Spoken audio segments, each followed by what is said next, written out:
All right, this is episode 1 of Pinstripes with Putt. I'm the host, Putt. This is my co-host, Dawson. What's going on? And we're probably going to be talking Yanks all season long. Just to get into it, we're going to be looking back at last season. To start off, last year was obviously a historic beginning.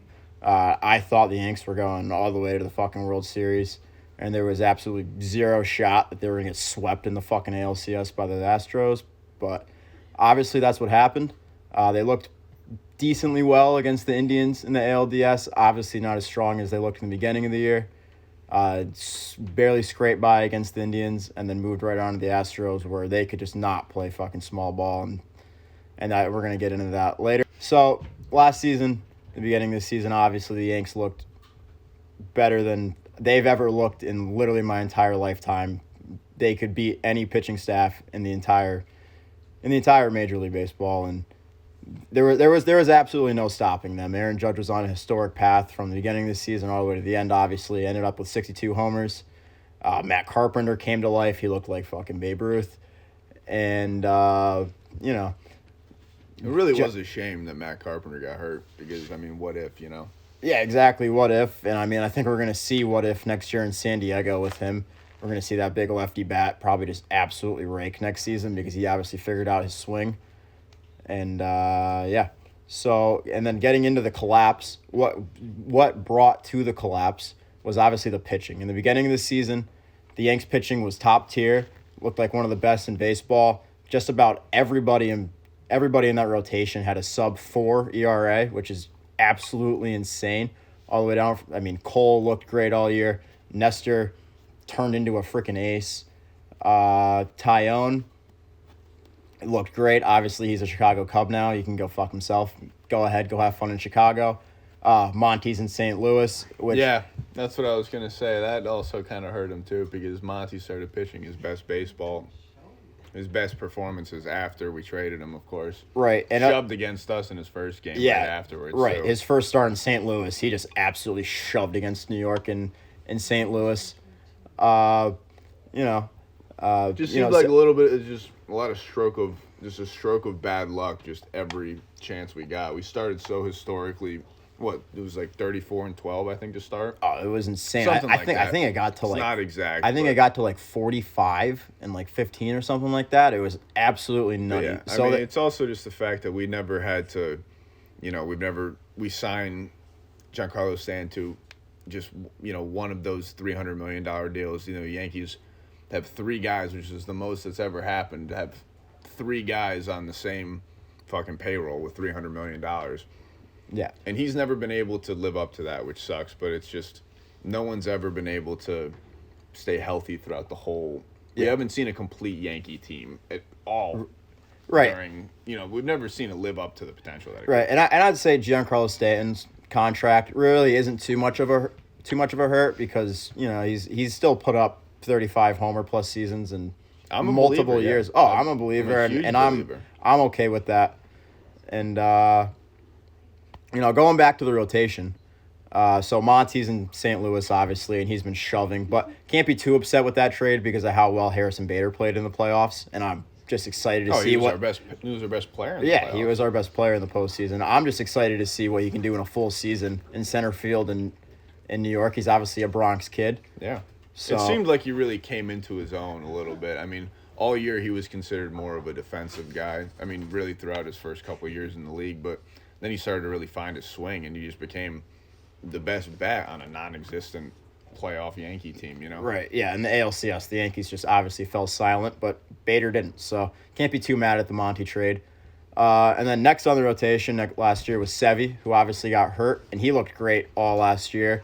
And I think personally, if he's healthy next year, he could be a Cy Young candidate. I know a lot of people won't agree with that, but looking back 3-4 years, he was top 3 in Cy Young voting.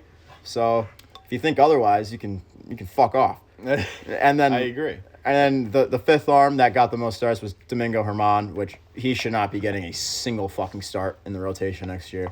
He should be fucking. I sure hope not, especially with all of his legal troubles as well. This is a guy that is another domestic violence guy. Right. Is that really a guy you want to keep with your franchise? Me, not really. Even though he is, he's pretty talented, but Oh, he's a talented guy. He's got It's not it's not what we want in New York, which is Right. the big. I mean, guys are put in the biggest spotlight possible ever in the biggest city in the world. You know. Right. And then, so looking forward to the rotation this year. So obviously, the rotation last year is what got the Yankees to where they were in the beginning of the season, and obviously that rotation just slowly started to crumble. So this year, the rotation, we're looking at Garrett Cole, Carlos Rodon. We're looking at Nestor, who hopefully just comes back and is as good as he was last year, which I honestly have no doubt he will, because this stretch goes back to halfway through the 2021 season where he was just dominant, and he's continued to be dominant. He's seen the AL East a million times, and they still can't fucking touch him. So why should they be able to touch him now? And then you get, so Cole, Rodon, Nestor, Sevy again. If you get a healthy Sevy out of your 4 spot in the rotation, you gotta be fucking kidding me. That's already the best rotation in baseball. If Frankie Montas is healthy in the 5 spot, yeah, nobody's touching the Yankees rotation next year whatsoever. No one's touching it. Yeah. I mean, it sucks. That's also just another one of the bad luck things too with Carlos Rodon. Yeah. Or not Carlos Rodon. Never mind. Frankie Montas. Right. Another thing that just sucked with Frankie Montas that kind of built off of the bad luck that we just had after the All-Star break was how he just, I mean, when he was, pitching for the Athletics, he was shoving. He had, I think, just around a 3.02. Oh, yeah. Just got caught off guard by maybe the AL East or the as a whole. Right. know? Just being in the Bronx and just it's bright there, Yeah, and he was obviously a little banged up. So, and then also going into the bullpen next year, the bullpen was obviously just progressively got more and more hurt. Clay Holmes got hurt. Michael King got hurt. I'm so excited for Michael King to come back next year. Michael King was a guy that was supposed to be, probably the best reliever in baseball. Oh, yeah. Okay. Supposed to be our closer, and then Yeah. he got hurt, and then Clay Holmes got put into that position. Right. Just a lot of just bad luck all around. Right. I mean, Michael King next year, if we get a full season on Michael King, that's huge. He can eat up 3-4 innings when you need him to, and of dominant relief baseball. Yeah, he could live up to the potential of a guy like, Kenley Jansen maybe for the Dodgers in the playoffs. Yeah. Like, live up to, one of the best relievers in baseball. Right. He's the fucking king. Clark Schmidt is another one who could be getting starts next year, which I hope he gets starts. If any of these guys get hurt in the rotation, he should get starts because he's a starter, and the Yankees have never given him a fair chance. And the Yankees never give any prospects a fair chance, which is another thing that needs to fucking change about this team. They need to give kids the chance to play. Ronnie Marinaccio's going to be nice, healthy, full season. That's going to be huge. He was a guy that really came out of the woodworks, too. Nobody really expected anything out of him. And he was, due to the injuries of King and a lot of guys in the later inning of the rotation, he got a chance, and he did pretty well. Right. I mean, in his first call-up, he almost had a 9 ERA, and then he got sent right back down, and the next time he came up, he was one of the best relievers in baseball. I think that was just like a bit of a shell shock for him, too. Right. You know what I mean? Just a kid coming up, little Bronx nerves, and gets to a ton of people. So, that's all we'll talk about really about the bullpen. We'll keep it nice and short here. We'll probably have a nice, decent amount of episodes going over player cards and whatnot as the offseason rolls along and we get closer to spring training. And as more just news comes out about, player acquisitions and anything like that. Right. More trades as the free agents start to settle and we get some Brian Cashman-esque moves, which happens almost every year. Whether that's Brian Reynolds or not, I don't believe it will be Brian Reynolds, but, would be nice. I think if we wanted Reynolds, we would have to trade away one of either Peraza or Dominguez or maybe even Volpe if they were going to be like...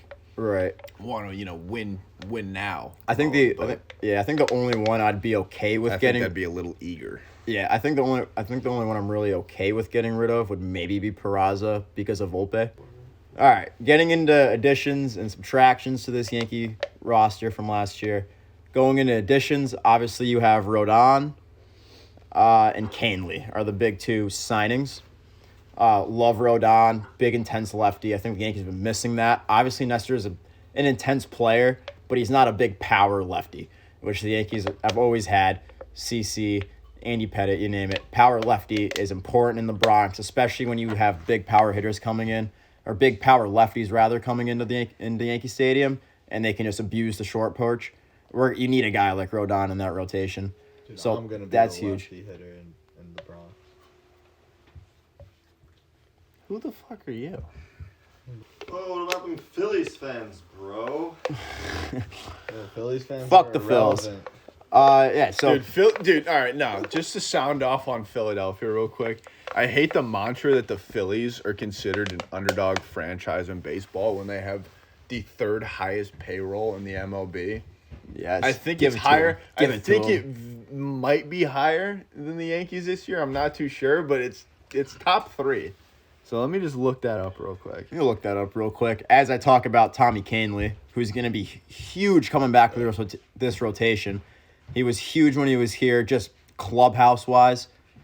Big step back up in the bullpen. Yeah, which, he's been here before, which I like. yeah. Oh, he's back, and And when he's in his second term here. You know, he's right. kind of, And he's guys starting to always settle in a little bit. seem to flourish in their second term. David Robertson was huge in his second term, especially in the 2017 run. He was huge through that whole run with the baby bomber run. Also some other additions. We got Billy McKinney back, which is fucking weird. And then Willie Calhoun on a minor league deal, which is quite interesting. Could be a huge addition with the short porch. I mean, only time can tell. But I mean, as of right now, that's really all we fucking have for additions.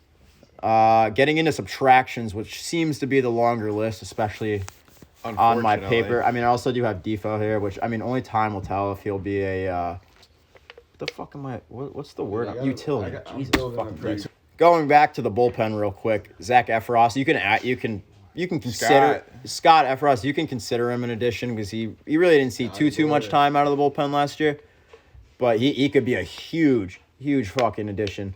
Freaking Sally Sidearms. He could be he could be a... I think the fact that, you know, maybe he gets like a full calendar year with the organization, Right. I mean, we saw it last year. Luis Garcia. Oh, yeah. The starter Garcia. Yeah, I was confused. But he had that, you know, unique kind of just delivery that kind of threw off a lot of guys that, you know, especially in a reliever standpoint, I think the Yankees kind of need a guy like that. Right. To just kind of throw off. I mean, we got Nestor. He's kind of the king of that, but no, I'm saying in a reliever standpoint. Right. So Because yeah, I think going back to Efros. I think a lot of our relievers are very straightforward with what they do. We don't have a lot of guys that are very versatile in a sense. No, if that makes sense. You're not wrong about that. Which, especially going back to versatility with lefties, going straight to the subtractions of this team. We lose Litke, which I'm a little torn about because he did kind of have a shitty season last year. But, you know, he could have turned it around. We're talking about relievers here. They have the most up and down seasons, you know, at any other position than baseball. They're also cut the most slack too because they're put in situations like, oh, you know, Luque was put in situations where he was, oh, you know, I'm down 4-1. Right. With runners on first and second with one out, get these 2 outs for me. If you give up 2 runs, I mean, it's all right. Fucking right. You get put into shit spots. Especially with the Yankees bullpen last year in the beginning of the season, he was straight up back end guy. He was not getting put in any sort of big situation. I mean, here and there, he was put in big situations, lefty on lefty, but he wasn't nearly the guy he was the year before for the Yankees. Also in the subtraction is Marwin Gonzalez, which is kind of just like, let it be because Oswaldo Cabrera should be on the roster all fucking year next year. We had so many young guys playing last year that, right. You know, if we were to keep Oswald, if we don't trade him at all, that doesn't really bother me because, you know, looking back into the second half of the year, we had guys like Oswaldo Cabrera and Oswaldo Peraza, you know, being everyday guys in the lineup. Yeah. And so Marwin kind of faded a little bit at the end of the season because he's just a little too old. I think he's 32. He doesn't really serve any purpose to our franchise. No, the only purpose he really served towards the end of the season was pretty much mentoring Oswaldo, there was a lot of reports at the end of the season that he was huge for Oswaldo because Oswaldo was playing in his 3rd game in the big leagues. He was playing right field for the first time pretty much ever, and he robbed a goddamn dinger. We went to that Yeah, game. we were at that game. We were It's at on. that It's game. on the I'm pretty Koozie sure Sports channel. Yeah, it's on YouTube. It's on YouTube. one of the fucking episodes. Yeah. And I'm so fucking mad because Teddy was driving me to that game, and he got out of That's work. right. You guys weren't there yet. When did that game start? Like 8 o'clock? 7 start. 7:05 7 start. o'clock, something like that. Yeah. Teddy didn't get out of work till like 4 o'clock, and he was like, "Nah, we'll be fine. We'll get there for first pitch." Because I did not want to miss first pitch at all.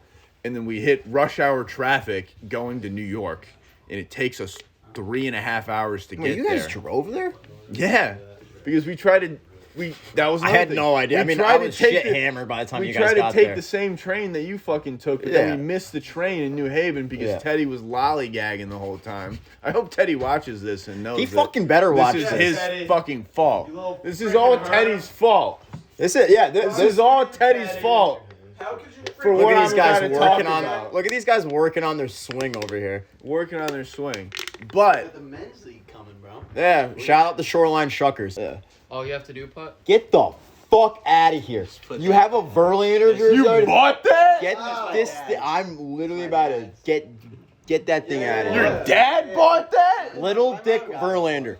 Proven fact. If you would like to know, go on the internet and look up how little Justin Verlander's dick is. You also get to see Kate Upton nude if you would like to see. It's the same picture. All right, mean, yeah, but if you want to see his little right. dick, go ahead. All right, let me ask you a question. Let me ask you. If a I was question. fucking Kate Upton, would I take his little dick? Yes. Yes. Come on. Yeah. So getting back into subtractions, we were talking about Oswaldo and how Sneaky Bet had the nerfy in that game. Oswaldo saved his fucking ass. But we're just going to, kind of breeze by that part. First pitch swinging from Gurriel. Shot the other way. Pushes Judge back to the wall. He leaps. And he makes the catch. That's Cabrera in right. His third game in the majors. Oswaldo Cabrera. Oh, how about that nerfy? Almost broken right there. Getting back to subtractions, Andrew Benintendi, which is a huge hurt, supposedly, which I also love the fact that Oswaldo and possibly Estevan Florial will get actually consistent at bats at a certain position, which they should do at least for the first half. If it doesn't work, then you go to the trade deadline. That's all that needs to happen. Andrew Benintendi, which obviously would be a huge contact hitter. He's pretty much DJ LeMahieu in left field for him. But it is what it is. He's a White Sox. It's over and done with. Andrew Benintendi's gone. I don't know if you have any words on Benintendi. I wish we kept him. Yeah, I mean, I wish we kept him. I'm not too against letting the kids play and see what happens. Trade deadline comes around, we get another outfielder. Or maybe Brian Reynolds is a Yankee by opening day. Probably not. Yeah, but I think that New York as a whole is kind of upset with the fact that we can't get past the Astros. I think that they want to win now. Right. But we do need to win now. We need to get past those People dirty... are getting angry. Yeah, I'm fucking angry. If we go back and look at my group chat receipts from after game 4 of the ALCS, I was fucking fuming. I was so goddamn mad. And it is what it is. So Benny, it is what it is. He's gone. Let the kids play in left. See what happens. On to the next subtraction, Matt Carpenter. We already hit on a bit. Again, we picked him up in late April, May, if I'm correct, and he was a power bat that nobody expected coming, and he ended up getting hurt, ended up taking a foul ball, and just, it is what it is. That's fucking baseball, Susan, right? And then Chad Green on subtractions, smell you never. It is what it is. I love Chad Green. He was great. When he was on, his curveball was one of the best. He gets a lot of hate from Yankee fans. It is again, like Dawson was saying, relievers. They get the shit end of the stick. They get the shittiest situations, and Chad Green got a lot of shitty situations. It is what it is. I don't hate Chad Green. I wish him the fucking best. He was supposed to be, the heir to Dellin Betances to be that, premier setup guy. He initially came up as a starter, and he made a lot of really good starts. I almost wish they kept him as a starter. Starts, yeah. Very quality starts. So moving on from Chad Green, I know a lot of Yankee fans will love this one. The next subtraction is Aroldis Chapman. Get fucked, bud. Smell you never.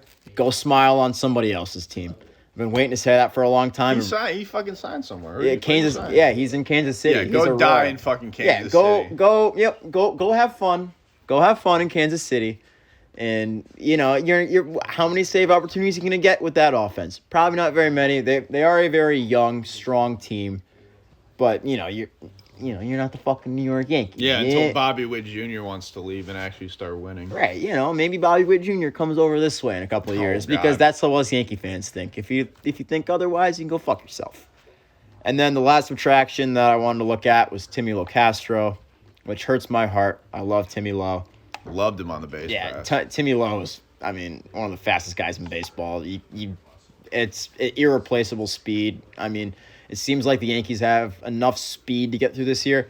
IKF coming off the bench, maybe IKF at third base where he won when he were. Yada yada yada. Yeah, it's so funny that the Yankees acquire a guy who won a gold glove at third base, right? And they decide, let's. They decide he's Derek Jeter. Let's put him. Yeah. Let's put him at short. Yeah, let's throw him at short where we got kids up the wazoo, and I know, and we'll get to IKF. We'll get there. So we'll move on for now, but IKF does not belong at shortstop, at least not every day. I don't mind an IKF start here and there at short, That's baseball season. That's fine. That's baseball season, so, But Timmy Lowe on the base pass, that kind of sucks. And he showed a little pop. The kid has some pop. I hope the best for him too. So moving on from add subtracts, right to where we just left off, to third base, left field. Going to third base, which a lot of Yankee fans are fucking fuming right now. I know. Josh Donaldson, is he the opening day third baseman? I fucking hope not. Probably. As much as I hate to say it, yeah, he's probably going to start for a lot longer than Yankee fans want him to start. Right. This year. We're going to be sitting here probably pulling our hair about Josh Donaldson unless he decides that, hey, last year was a fluke. I played shitty, and I'm Josh Donaldson again, which I have high doubts. Josh Donaldson, you can't be that fiery, go fuck yourself guy, calling Tim Anderson, Jackie Robertson if you're not going to produce. You just can't do it. You can't do it. I'd rather see IKF every day at third base. I'd like to see what IKF can do every day at third base. I'd rather, best case scenario, by the time Volpe is ready, you slide Peraza to third, or something happens at the deadline at third, something that Josh Donaldson's not every day there. Unless IKF wants to play third every day and become the player he was in Texas, then so be it. Just like you were saying about how you have very high doubts about Donaldson returning to the level that he once was, the former MVP candidate. Right. That was however many years ago, but exactly. And obviously he's not the MVP guy that he was, but over the years leading up to him being a Yankee, he was still a 30-plus homer guy, a good clubhouse guy, good fiery guy. And at the Yankees last year, he tried to be that, but the offensive numbers just were not there to be that guy. So obviously when he's doing that kind of shit, Yankee fans, who are some of the most, or if you ask me, they're the most stubborn fucking fans in all of professional sports, the most stubborn. They're going to jump the gun. They're the most Monday quarterback overreaction fans in all of sports. And it may be because I'm just a diehard Yankee fan and I check in on the Yankees more than anybody, but they're the most Monday morning quarterback fucking overreaction. Just fucking, we're gonna kill whoever played like shitty the day before. We're gonna fucking kill him, and we want him out of town, which is nonsense, obviously. Exactly. But to end the Donaldson talk, yeah, we should end this Donaldson talk. Yeah, because there's no reason why we should even talk about him any longer. But he's approaching the wrong side of 30, and it's been prevalent. You see it in baseball that guys kind of just lose their vision as a hitter to hit the ball, and it seems that Donaldson has definitely lost that vision. Just looking back at even the ALDS and the ALCS. Some of the ugliest swings I've ever seen. Some of the worst at-bats I have ever seen watching baseball as a baseball fan. Same thing with Carpenter, too, which is a little more warranted given he hadn't played in months and he got thrown into big playoff spots. Pinch hitting situations, which Fuck I you, don't Boone, know. for doing that. Exactly. Which I'm not going to hate on Boone too much. Boone's on a very short leash, in my opinion. Oh, God, yeah. I love the passion that Boone has for his guys. You see some of the clips of him running out of the bullpen, yelling at the fucking We're fucking umpires. savages in the box. Savages in the box, exactly. Like, he rides for his guys, which I love. But some of his decisions, going to the bullpen maybe a little too early or leaving guys in a little too long. Yeah. I think maybe that is accredited to just his lack of experience as a manager in general. Right. And this is his first This is his first managerial experience ever. He came and straight he's from the managing the ESPN New York booth. Yankees. Yeah. Which is, Right. no one is ever prepared for a job like that. If I were to give the receipts on my post texts after Game 4 of the LCS, which I will not, but I thought best case scenario, the Yankees signed fucking Don Mattingly, which Yankee fan, love Donnie baseball. It's my favorite. It's my dad's favorite player ever. Actually. Cool. I mean, I think he's like every dad's favorite. Yeah. Yeah, he's every dad's favorite. He carried the Yankees through the shitty days, through the shitty late 80s, early 90s days.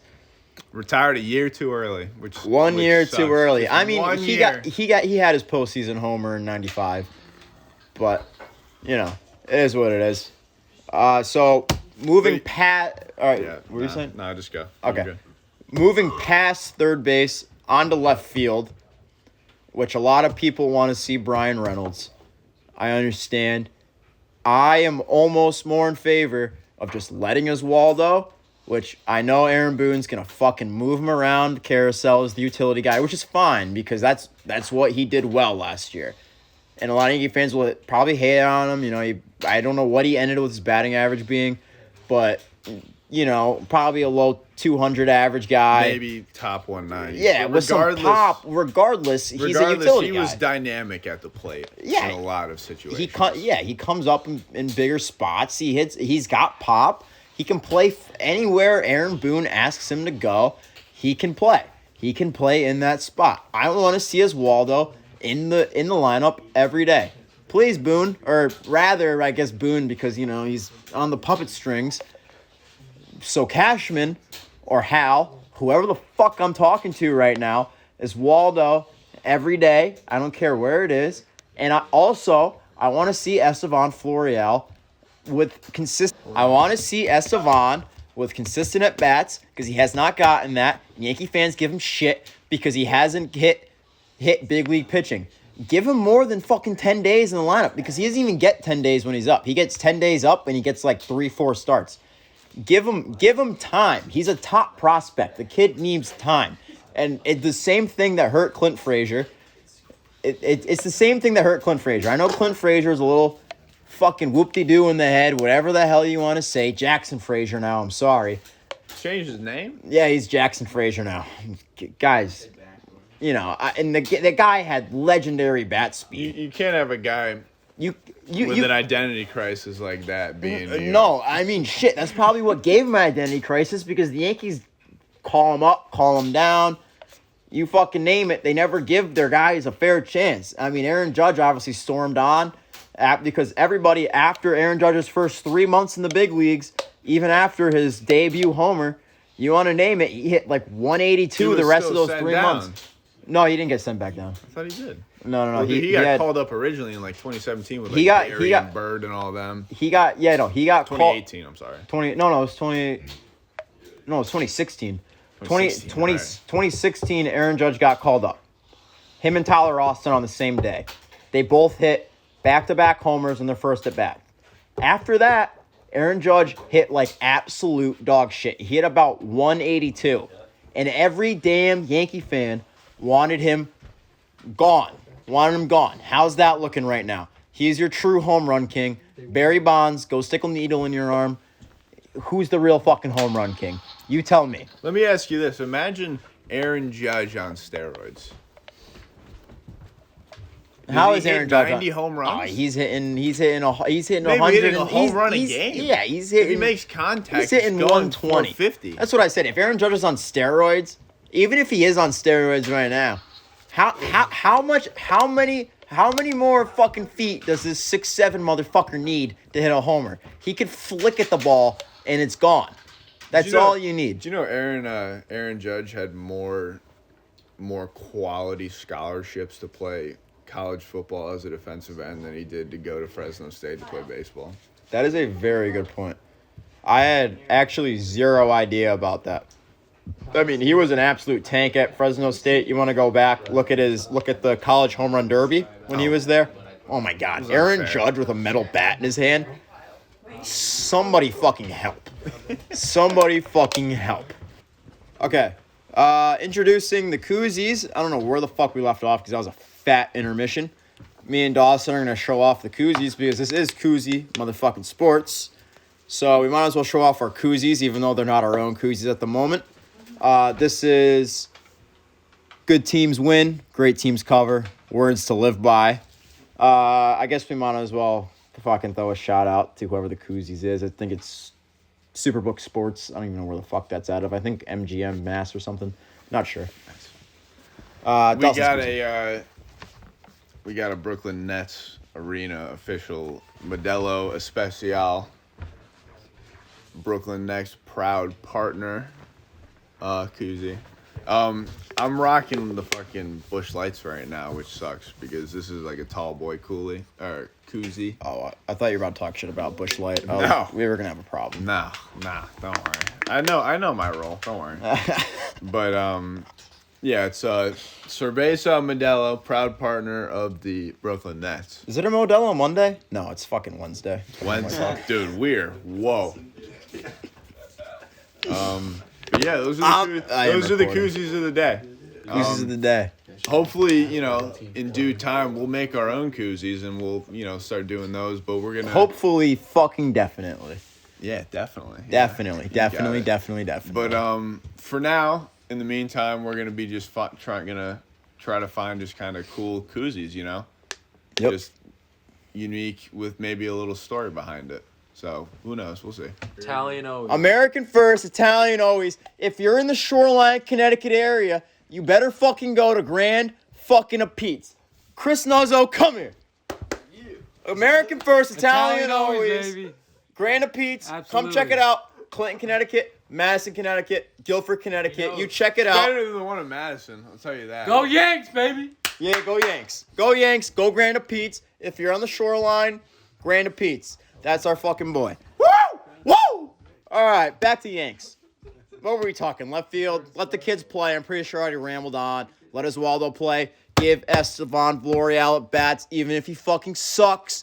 Give him the fucking chance. For the love of God, he's a top prospect. Give the kid big league at bats. Would you please? Well, actually, no. We won't move on on from the left field third base situation. Just to cut you there, a possible scenario that we could see is, you were talking about how Boone last year, put fucking Oswaldo Cabrera all over the place. Right. I think he might see a lot of time in left field. He should see a lot of time in left field. He should see a lot of time at third base to start the year too, and obviously they'll move him around. It's gonna be clogged in the infield, especially with DJ back. And DJ, I mean, more than likely, I don't foresee Boone taking him out of the lineup. He obviously is gonna be shuffled around. DJ's probably actually going back. Going back, Josh Donaldson is not the opening day third baseman. I don't know what the fuck we were talking about. I sure hope not. DJ LeMahieu is going to be in the yeah. It's so hard. I mean, yeah, we've got very minimal notes. Probably can't even see that. But fucking DJ is going to be the starting day third baseman. Glaber at second as long as he gets traded. And I just hope he doesn't lose his vision like fucking. He shouldn't.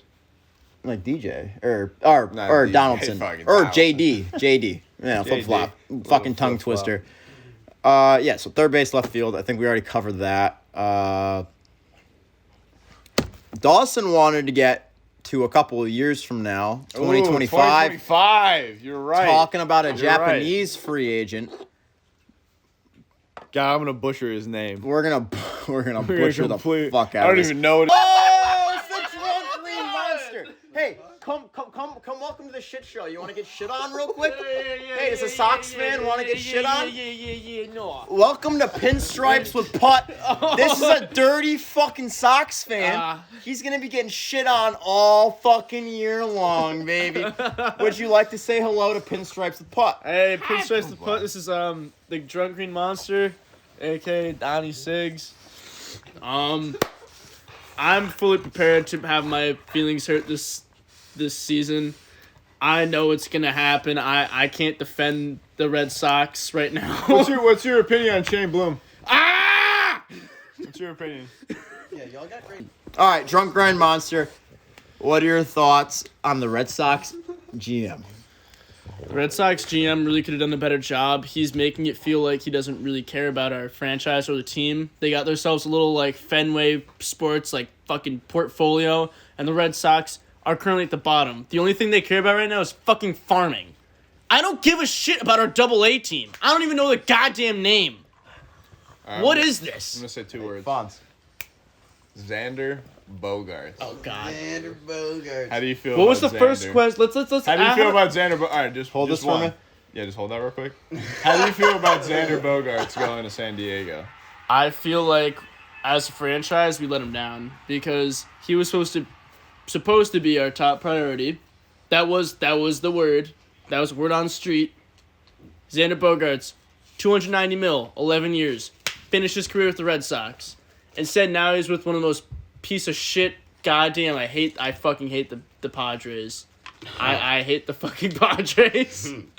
I hate them. Just to end the Red Sox talk because this is This is a fucking Yankees podcast. We'll get And to the the Red Drunk Sox Green can get Monster fucked. podcast along the way.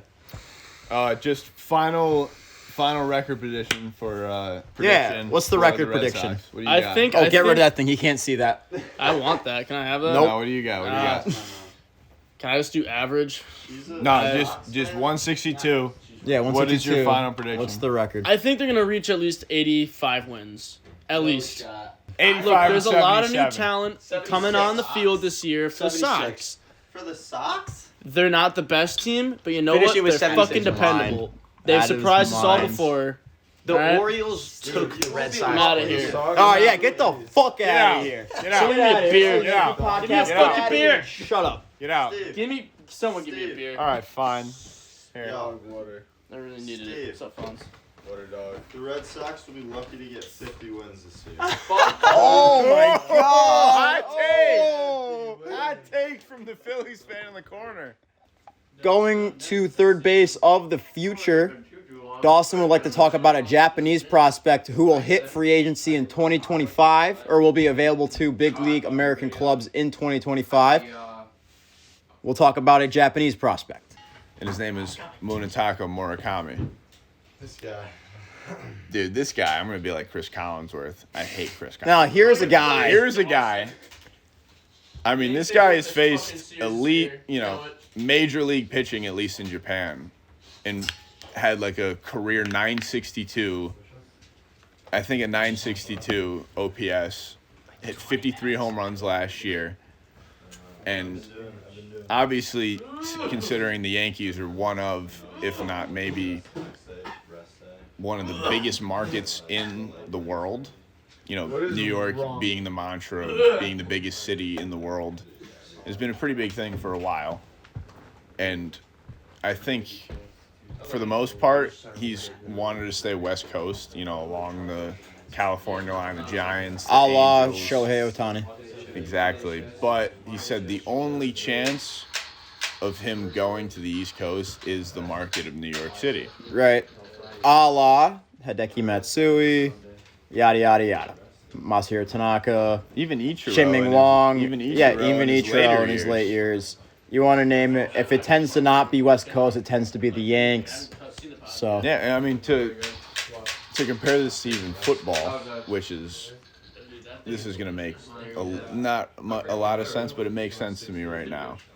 I compare this to Michael Strahan mentoring Kayvon Thibodeau to maybe a Masahiro Tanaka or a Hideki Matsui mentoring this young Japanese guy to survive in this New York market. And they obviously flourished in it pretty well.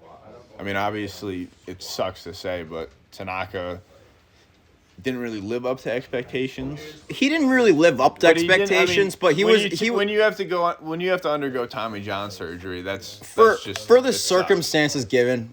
He did very well. All right, so moving on. Where's my koozie? There it is. Moving on. Last couple points. We'll go to Brian Cashman. Thoughts on Brian Cashman, which is a very controversial topic in Yankee land right now. All right, let me ask you this. How do you feel about Brian Cashman? I still love Brian Cashman for what he can do with trades. You cannot look back at Brian Cashman's trade history and tell me that he has not finagled a million trades. Listen, You want to look back at Sonny Gray, even a Frankie Montas.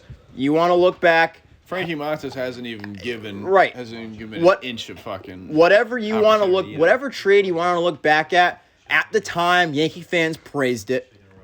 Go fuck yourself. I love them. Yeah, I think every single major trade that the Yankees made this season. Yeah. You know, whether it was Montas, Bader, we were all like, dude, fucking Cashman did a great job. Yeah. It's all hail Cashman. Every fucking time, and then when the trade, and when the player fumbles a bit, doesn't work out, everybody's like, all right, fuck you, Cash. You want to look at a Didi Gregorius trade? God, I miss Didi. Yeah, I mean, dude. Yeah, oh god, we all miss Didi. I mean, obviously he's not the same player. Nobody wants him back. No, he's not. But he really isn't. We loved that trade. I mean, you kidding me? You wanna no Yankee fans imagine don't being like a Red Sox fan. Before we just imagine being a Red Sox fan. Yeah.